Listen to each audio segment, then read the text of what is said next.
Christian Spider, The Unstoppable Power of Leaderless Networks. I carry it in my car. Whenever I see Ori, I make a sign, 10 copies. And also Purpose-Driven Church by Rick Warren. Those are the two books I hand out most. So Engage Network is about 5 years old now. Our first year we spent on the road really studying.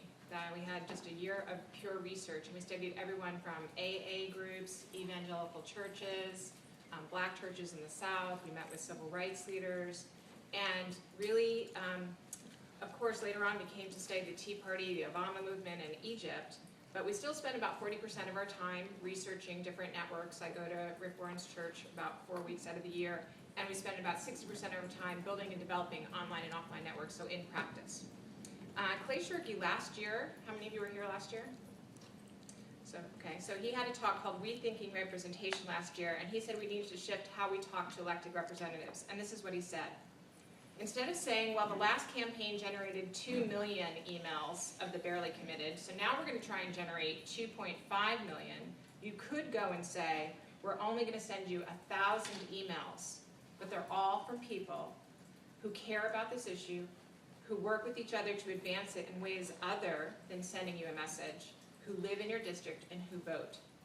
He added that this kind of signal is not only rare in the current environment, it's getting rarer because of the arms race around the McDonald's business model of billions of emails served.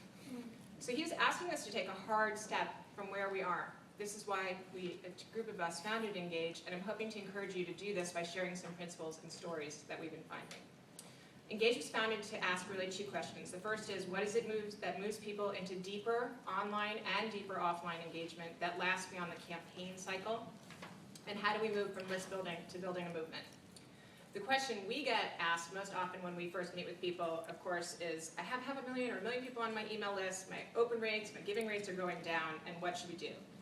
And the answer, easy, is deeper engagement. But here's a few of the practices that we actually give people. Practice 1. Build a network map. So to go big, you have to go small. We think of 1 million people or 500,000 people or even 200,000 people on an email list as one big population, but of course it's made up of smaller groups or hubs that care about the same meta-narrative. To grow a network, we need to understand the bigger the network or the email list, the smaller we have to organize people to keep feeling connected and engaged. We worked this past year with the food and food justice movement, which is united by the ideas of local and organic, right? It's a $29 billion market in 2010. But who makes up that movement? It's really farmers in Iowa is one circle, moms who are shopping at farmers markets is another circle, food justice activists who are young people of color in New Orleans. These are really different groups, and they have different leaders, and they need different messages. They also need something we call network riders, those people who are able to go across the network and keep putting out a meta message, people like Michelle Obama or Michael Pollan. And this is what we need when we're building. We need to build smaller cultural segments, not political segments, cultural segments led by local leaders. We were really able to do this in the yoga demographic. We were able to go in and work with yoga teachers to build something that's now moved from a cultural movement of yoga, all of that, into yoga votes over a period of 4 years. In Rick Warren's evangelical church, Saddleback, he's built a global network of 12,000 churches from 50 states and 19 countries. It's an incredible network if you study it. But on any given Saturday or Sunday, if you actually visit his church, he has a main campus, and there are services aimed at different parts of his network. So he has what I call the Bible Thumper service for people like my ex-mother-in-law who really are like passionate Christians, and then he also has a service that he calls Praise, the Praise service, and it's got rock music and lights and all of these different kinds of things. And at one point, through whatever service you're in, whatever your tent or your little portable trailer, he comes on in his Hawaiian shirt, and he's going to give you the meta message. In our list and network building, we need to get offline and go to small groups and community building to literally start to make network maps that look much more like political maps. But we need to link them by culture rather than political district, by looking at the local leaders. We need to build up these local leaders, understand who they are, who's following them, and we need to make sure those leaders are connected in a cohesive network.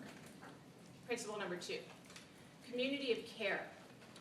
Small groups, which Ori talked about, sitting around talking to each other, which is incredible best practice. also have have best practices that are just as nuanced as the feedback we get from email analytics.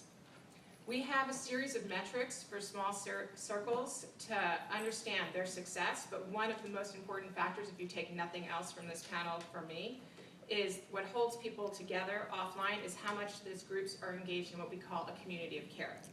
What that really means is, would someone in your small circle bring you chicken soup if you got sick? We actually call this the chicken soup test, and we actually test for it. It's the strongest indicator of people who will stay together beyond the 18-month mark, beyond what we call the campaign cycle. When you look at movements that have been successful, they're built on strong long-term communities of care. These include Black churches, the incredible network of people that came to end slavery in Britain, which was really Quaker circles. People have been together years and years. You heard about that this morning in Egypt, the labor circles, the women's movement, all of these different groups that had been together for a long time. Principle 3, push power to the edges. Ori really spoke to this a little bit, and obviously what you're doing speaks to that as well. We're moving from a time of a shift in media, from broadcast of one-to-many to citizen-led or many-to-many media.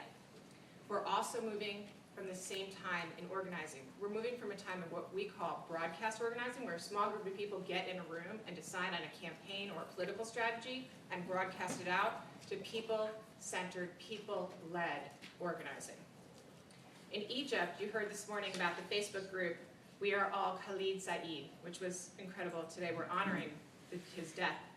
But the people who ran the Facebook page that they started when he died, when he actually died, he was beaten up, and there was a cell phone picture of his face that was tweeted out that made everyone come to this page. And they had a decision, though, the organizers, when they started the page and everyone started coming. They had a decision, are we going to sit in a room and broadcast and have a campaign on police brutality? I mean, really, that's what they could have done. But instead, they spent 2 weeks in process discussing with the list what people wanted to do, what offline action they wanted to take. And the discussion was mostly led by women who wanted to do an offline action, which might seem strange, which was facing the ocean. But in fact, they didn't have the right to gather in small groups in Egypt, and facing the ocean, spaced apart, was a very dramatic thing that helped move that movement from police brutality into democracy. Again, the difference between broadcast or people-centered. This is what Egypt did over and over again. It co-created. It's why that movement really is one that we're using as an example. And it's a time of shift that we need to think about now. These are just 3 of probably 20 principles we use: network mapping, small groups, communities of care, and pushing power to the edges. The Chronicle of Philanthropy last year put out a study that showed that people who volunteered to an organization in the past year were more than 10 times likely to give, which means this is about the health of our organizations, our email lists financially.